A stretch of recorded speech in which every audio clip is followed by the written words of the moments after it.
Hi everyone, it's Natalie here. Welcome. I'm just going to go ahead and start.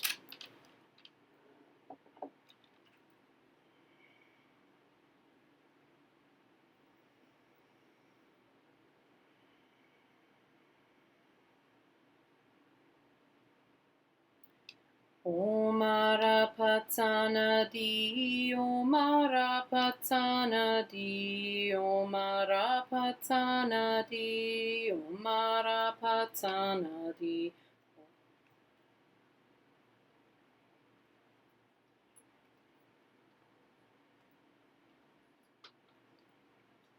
Om Arapatana Di.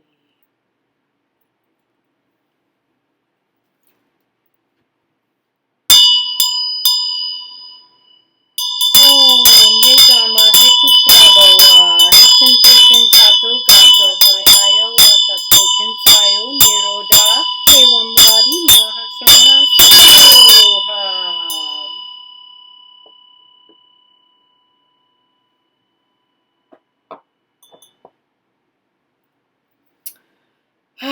Okay, so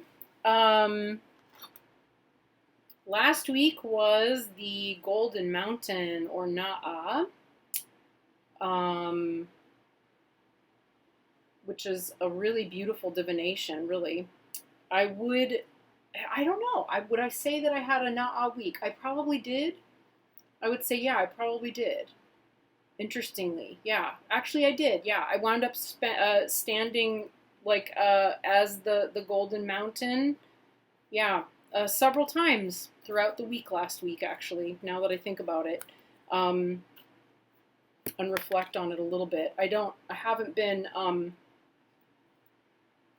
as good about just writing everything down as I once was with this, because again, like, yeah, it's just been a tough sequence of events.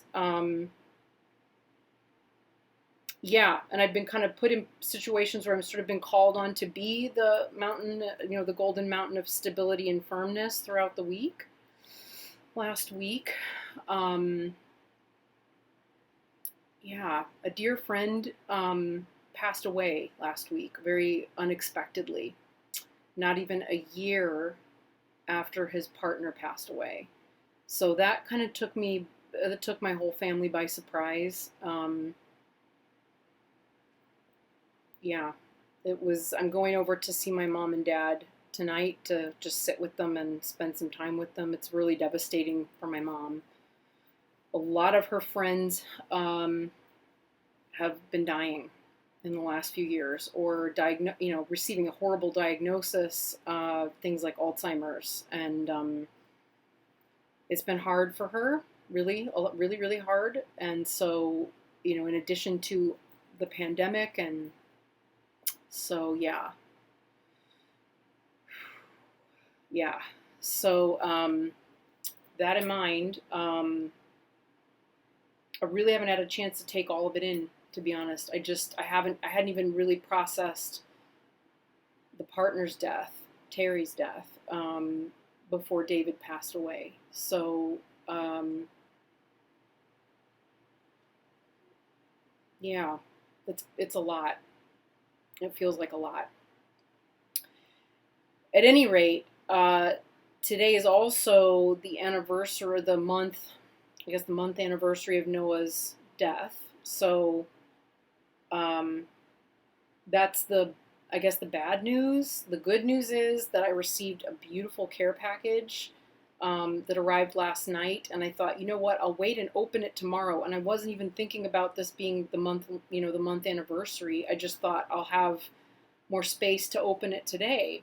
And I found myself having a hard time pulling it together today to, like, just do my readings and get prepared to go to my mom and dad's, and just simple things. And I thought, I wonder why that is. And I realized, yeah, it's my body knows what today is, even if my brain wasn't thinking about it. So it was the perfect day to open a care package. Suffice it to say, it was the perfect day for that. So I did make a little video, and that'll be coming out when I can when I can sit down and have time to really edit it and do that. I have so much content that needs to be edited and pulled together, and I've just not been in a place to get that pulled together. I'm hoping that's going to shift, but I'm trying to be really compassionate about not making anything of it, you know? Okay. So that said, let's look at what we can expect for the week to come. The week to come includes a full moon on the 20th.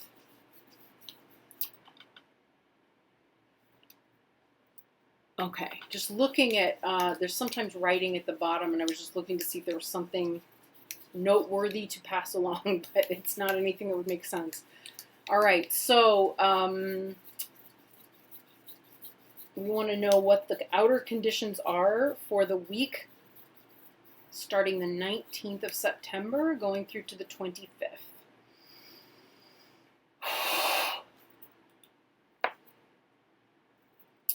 Sweet.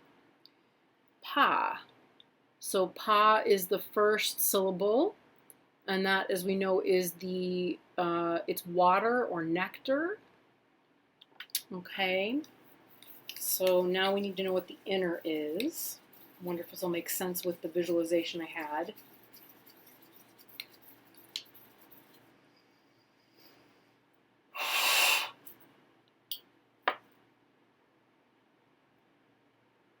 Interesting.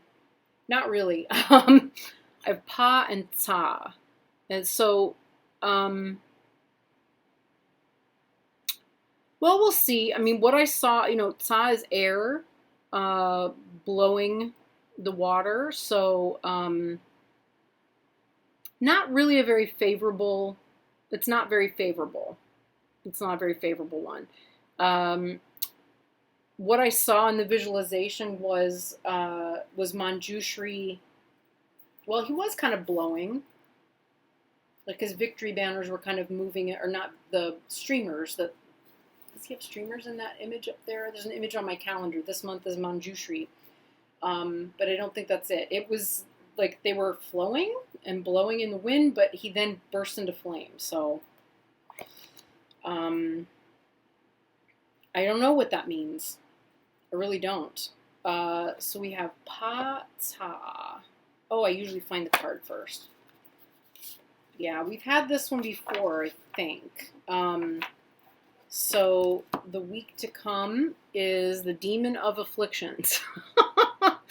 Pa ta, the Demon of Afflictions. So it says if the demon of afflictions appears, then happiness will be destroyed, just as the earth below the ocean is torn away by currents. So, yeah.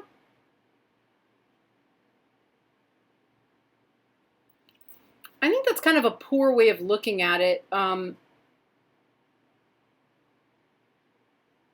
Happiness will be destroyed. I don't think happiness will be destroyed necessarily so much as peace of mind, or temporary happiness, temporary peace of mind is destroyed, because what we're looking at is the it's a maelstrom.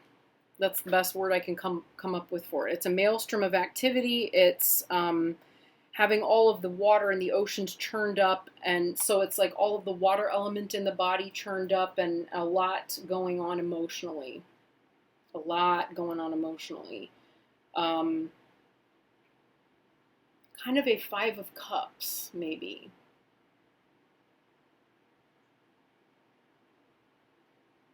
Yeah, probably like a 5 of Cups.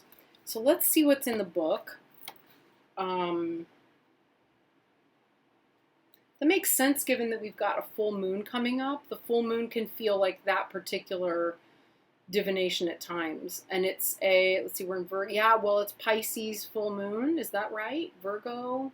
Yeah, it would be the Pisces full moon. So that could be a Pisces full moon, right? Pata. It could be if it's poorly aspected, right? Our other one, I just turned to the page. The other one is Tsapa, which is empty of intelligence. We're all familiar with that one by now. Um,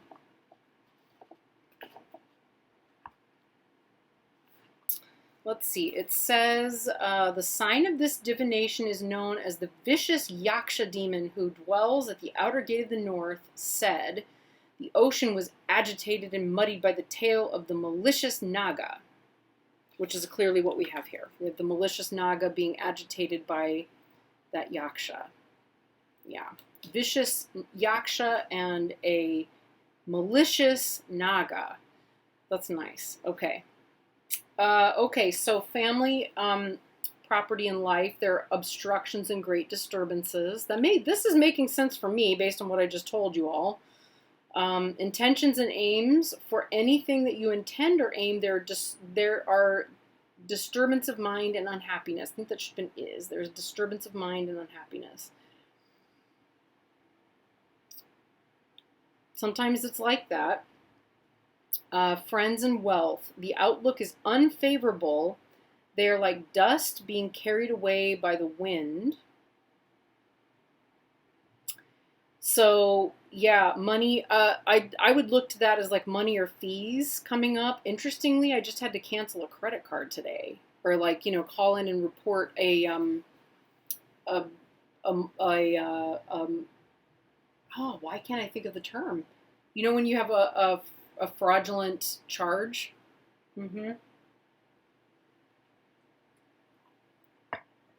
Yep. It came through while I was taking a little nap on the sofa. And I wasn't spending anything online at that time. Let's see. Enemies. There's most probably an enemy, especially you will face harm from the east or north. There will most probably be a suit filed against you. Interesting. Very interesting.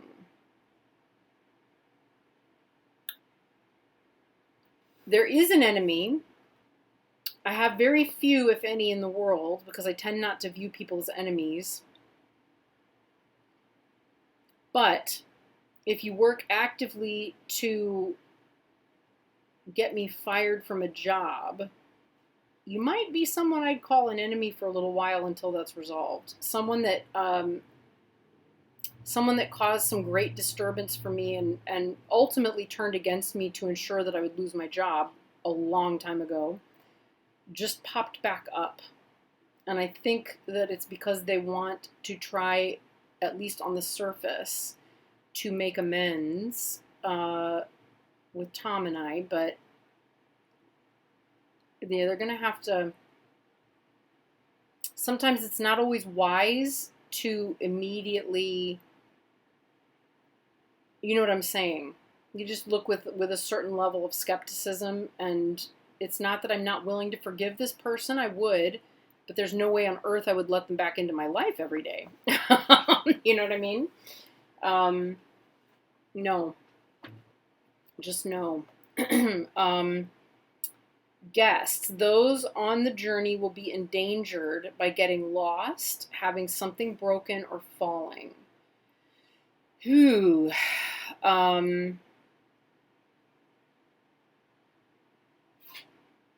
Yeah, so that's something to look out for.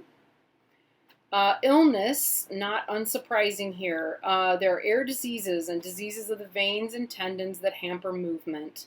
In order to remedy the pain you are experiencing from these, it's necessary to make torma offerings to the spirits and to perform the 3 parts ritual as many times as possible.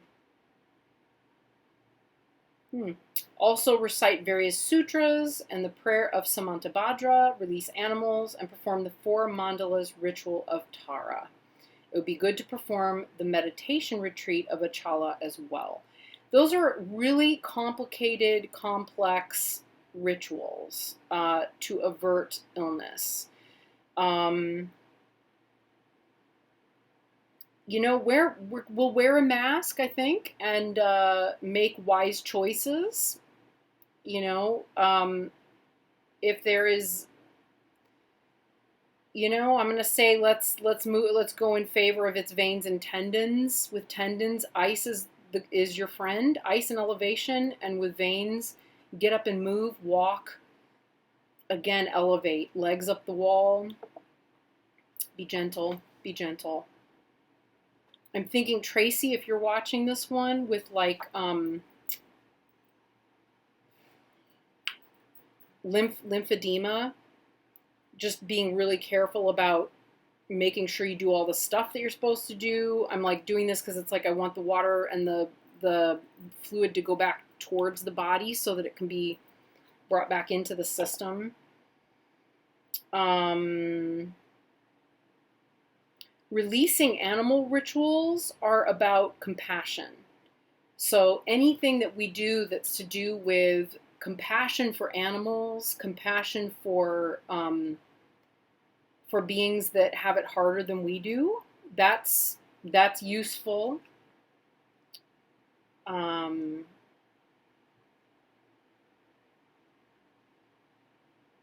Reciting any sutras that you know that are helpful, that promote wisdom, that's going to be helpful too. Evil spirits, there's an attack of spirits belonging to the wood or green class. This is probably caused by a naga ritual or black magic being done against you.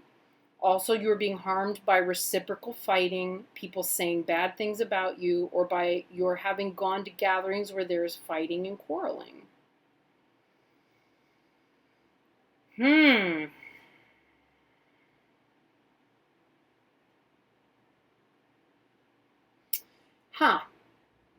I don't know of anyone who would perform a naga ritual against me. I really don't. And I'm not sure about black magic, but that's interesting. I have some other rituals that I'll be doing this week anyway that will be removing the attack of spirits from the wood class. That I will probably perform. I mean, assuming that we're all doing our best to act with integrity when we see, something like that, where it's, you can't control what people do when they want to, when they respond to the way that you behave, or they respond, their response is not your business and it's not your responsibility. So if somebody takes offense at something that you say or do, you can't really focus on their reaction or response so much as you can focus on,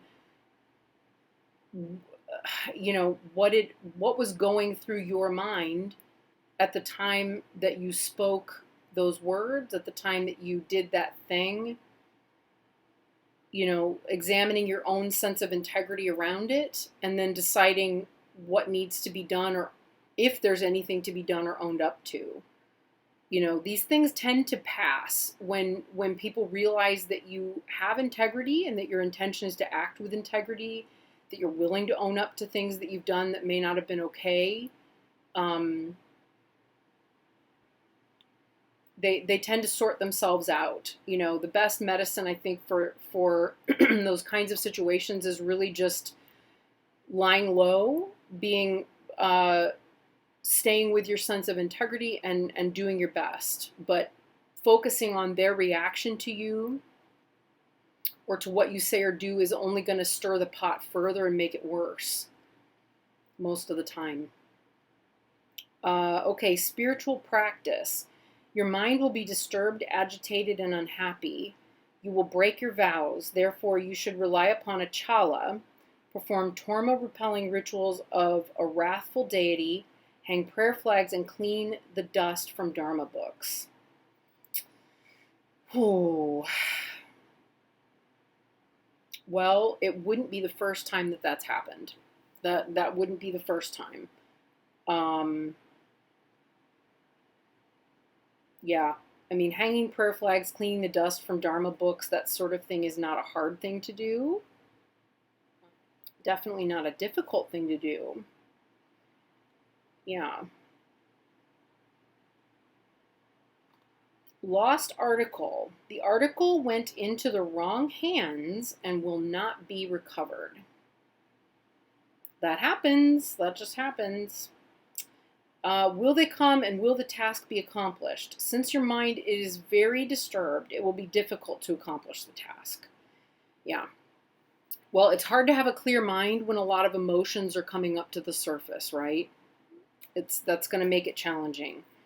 Um, all remaining matters are unfavorable, especially the agitation of your mind and thoughts is great. However, there will be success in doing evil actions, such as causing people to separate, causing someone to leave you, and the like. There will be benefit by constructing small clay yellow stupas and other types of yellow stupas. This prediction is known as the boiling of agitation. So, this again, I mean, I sense there's some tongue in cheek, right? With we've had this one before. There's tongue in cheek with doing evil actions, such as causing people to separate, causing someone to leave you, and the like. I mean, I think there's there's a sense of humor there.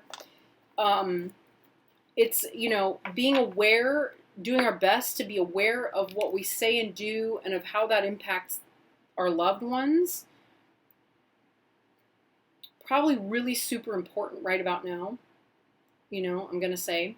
So as we go into the week this week, just being careful of that, giving ourselves, I think, extra time to process difficult emotions as they come up. Noticing more often when we're agitated, distressed, upset, or in need of a break. Very important. So, hang in there. I mean, this is how it goes sometimes. Sometimes the conditions are such that that's how it goes. Again, it is a full moon, on the 18th when I'm filming this, we're already going to be feeling the effect of the full moon kind of pulling on us a little bit. That'll, it's going to color the week a little bit, as the moon starts to calm back down. So hang in there. Hang in there. It'll be okay. Grief is not bad if you give it space. Sadness, frustration, disappointment, anger, these are things that come up. They do. Having your feelings hurt, etc.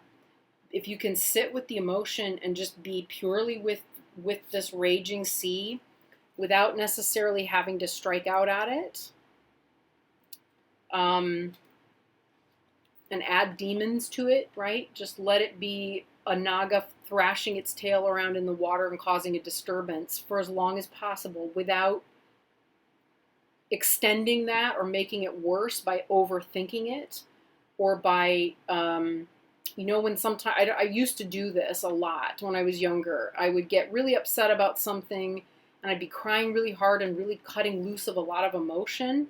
And then I'd realize it was kind of stopping. And it kind of felt really good to cleanse it out of the system. And so I'd be kind of like, I'd kind of bear down on it a little bit to kind of get more of it to come up or come out, But being aware that that emotions run their course and they move through us and out of us, and there will be that point at which they just kind of dry up. They're just not there anymore. That's important to remember. That's definitely important to remember. As for seeing Manjushri in flames, I mean,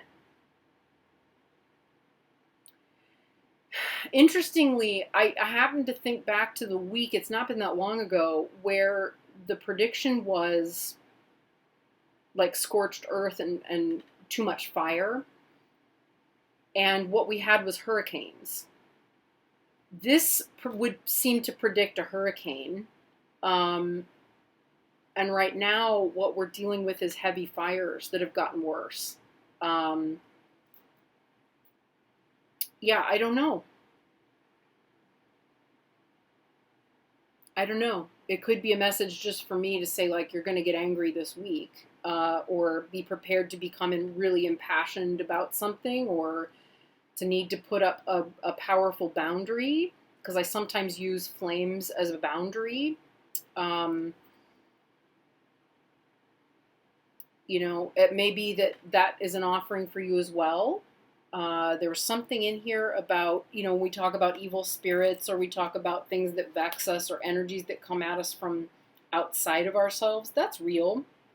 I think that's fair. I mean, most people in this community are going to say that they believe that's real. But, being aware of that is important. Being not attuned to it, but just being aware that having that boundary could be very useful, very constructive, might be very helpful. All right, friends. Let me know how your Golden Mountain Week was, and hang in there for the week to come. Truly, hang in there for the week to come. Remember, you can always chant Omara Patsanadi as a mantra for wisdom, and embodied wisdom and compassion. It's very useful. So that's also a possibility. I will see you next week. Hang in there, everyone. Bye.